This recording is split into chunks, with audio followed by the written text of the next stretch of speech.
ஒரு எந்த ஒரு விஷயமாக இருந்தாலும் தனிப்பட்ட மனிதனாகவோ தனிப்பட்ட ஒரு குழுவாகவோ சொல்லுகிற போது வர்ற நம்பிக்கையை விட அரசாங்கம் சொல்கிற போது தான் மக்களுக்கு நம்பிக்கை வரும்.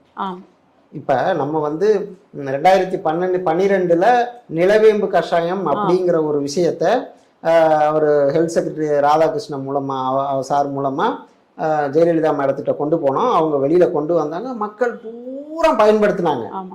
அது மாதிரி இப்படி ஒரு செயலை அரசு செய்யணும். எப்படின்னா, தனியார் மருத்துவமனைகளாக இருக்கட்டும், அரசு மருத்துவமனைகளாக இருக்கட்டும், எந்த ஒரு நோயாளியை இந்த ஒரு குறிப்பிட்ட நோய்க்கு நீங்கள் குணப்படுத்த முடியலையா, அவர் இறந்துருவார்னு நீங்கள் நினைக்கிறீங்களா, அப்ப இதையும் பயன்படுத்துங்கள்.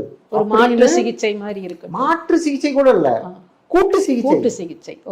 நீங்க அங்கேயே நோயாளியை வச்சுக்கோங்க, இந்த மருந்தையும் கொடுங்க. அப்படி அல்லது அரசு பொதுவா ஒரு மருத்துவ பிரிவை உருவாக்கட்டும். இது வந்து ஆங்கில மருத்துவர்களும் எதுக்காக கூட்டு சிகிச்சை நான் நீங்க தனியாக ஏன் செய்ய முடியாதான்னு ஏன் கேட்குறேன்னா, அதாவது